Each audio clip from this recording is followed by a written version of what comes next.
Welcome back, guys. This is Miss Andrews. And this is Miss Williams. We're back on day 4, I believe, of our read aloud.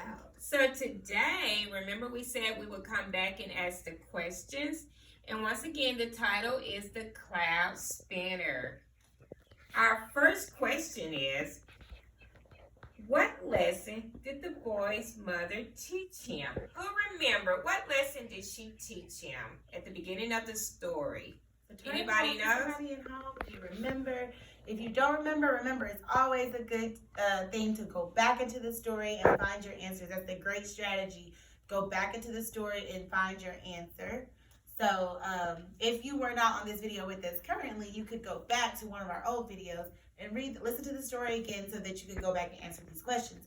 But for now, we're going to go ahead and answer it for you. So what lesson did the boy's mother teach him? She taught him that once enough is enough. They kept saying that throughout the story. Enough is enough and not one stitch more. So that goes further. That's a very good life lesson. It basically means that once enough is enough, you don't try to do more. And in this case, the king was being very greedy. He was being very greedy. He wanted more and more and more. Once the boy made the scarves, he wanted the cloak. And once he made the cloak, he wanted the queen to have more beautiful dresses. So he was just being greedy. And as we saw, that started to become a problem. And we'll talk about the problem later on. So the answer to that is enough is enough, not one stitch more. That was the lesson. And like Miss Williams said, most of the time you can make a text to self connection. And I think in life we can make a self and text connection to that question. I wonder why the boy thought the king should not have a long scarf. Who knows the answer to that? Turn to talk and speak with someone at home. And remember, when you wonder about something, it can't be really wrong. It's just, what do you wonder about it? When I thought about that question, I said, I wonder why the boy thought that it was such a bad idea. I mean, that doesn't seem like a bad idea to get him to make a scarf. But maybe the boy knew that something was going to happen if he kept making things. And I remember he kept saying to the king, there's no need for that, your majesty. You don't need that. So maybe he just knew that, hey, you have everything that you really need. You don't need anything more. And he thought about what his mother was telling him, the lesson that his mother taught him. Good. Thank you, Miss Williams. Now, what do you notice has happened? How does the main character feel at this point of the story and why? How does he feel at this point? How does he feel at this point? So I'm looking at this illustration, and you can kind of look at facial expressions sometimes, see how a character feels. And then you can also go back and read that part of the story. So I'm going to go back and read the part of the story. It says, at last, with a clickety-clack of the loom, the boy began to weave the thread into cloth beneath a cloudless sky. And as he worked, he sadly sang, enough is enough, not one stitch more. So how do you think that he felt at this point in the story? Remember, characters' feelings can change throughout the story. Yeah, so if you were thinking that he felt sad maybe, or maybe he was tired, those are good answers. Those are good answers to say how he feels at this point in the story. And why? How do you know that? Because it says he sadly sang. You know, when you're upset about something, you don't speak in a joyful voice. It kind of drags out. And we know when you're sad. What do you notice has happened to the environment? Let's take a look at the environment. Remember at the beginning of the story, there was many things we've seen in different shapes at the beginning. What do you notice now? Look at the environment. So if I look at this illustration, I notice, like if I go back to the front cover, I noticed that there was lots of clouds. Remember, the story is called The Cloud Spinner. And then now that I'm looking at this illustration, I don't see very many clouds. So now we're at the problem of the story. We're at the problem. The problem is that something is happening to the environment. So clearly these clouds are going away, and now we're going to have to try to find a solution to fix that.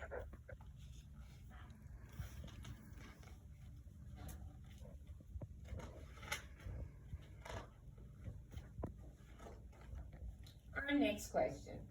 How did the princess solve the problem?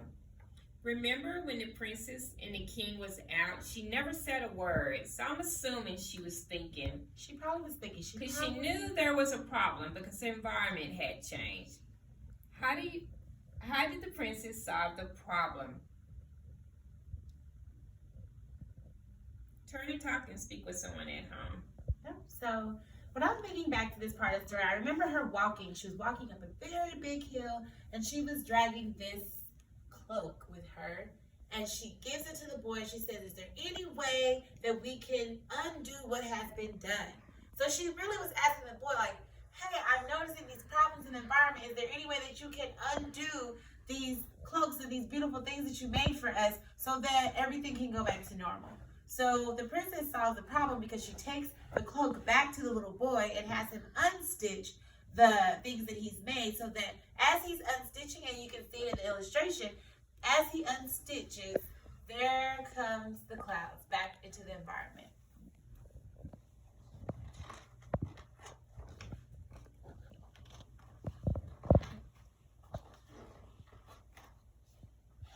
Now that we understand how she solved the problem by unstitching it and all the clouds was added back, how does the illustration show how the main character feels at the end of the story? This is the main character at the end of the story. How do you think he feels now? Turn and speak with someone at home. Right. So when I'm going back thinking about the story, I asked you a question earlier. How did the character feel at this point of the story? So earlier in the story, he felt sad. That's right. He was sad. Right. He was singing in a sad voice. But now look at this illustration. He's skipping. Seems like he's skipping with the princess. And he looks very happy. He looks very happier. So at the end of the story, the character is happy. In the beginning of the story, he was kind of sad because he's working really hard. He's making all of these things for the king, and even though the king was being greedy, he still was trying to do the right thing. But characters can change. They don't stay the same throughout the story all the time. So that was a good thing. Now we see the end of the story. Everybody's happy. The village people are happy because now the boy has undone what he has done to make the environment go away. And that's a great lesson for us to know. Even though this is a fiction story, which means it's not true, this lesson has a really good, this book has a really good lesson behind it. Ms. Andrews, you want to talk about that lesson?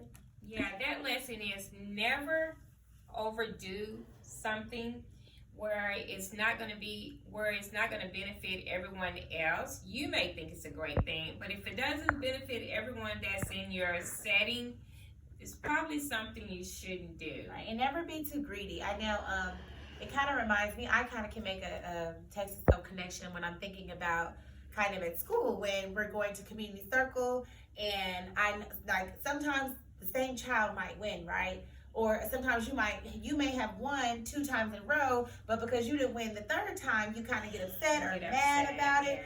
But you can't be too greedy. Like, we don't want to be like the king and be too greedy because then maybe bad things will start happening. So it's always just to be very happy with what you do have and not try to overdo it. Like his mother said, enough is enough. One thing I can connect it to is overeating.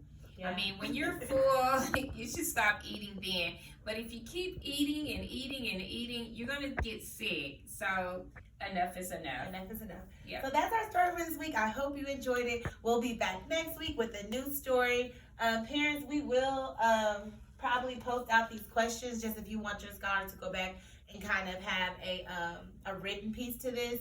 So we will type those up under our dojos probably and send that out. And tomorrow we'll be back with the illustration. We would like our students to draw the illustration of what they got out of the book and the problem and the solution of the book. And we'll be back tomorrow to kind of give you an example of that. Bye, guys. Bye, Thanks for joining.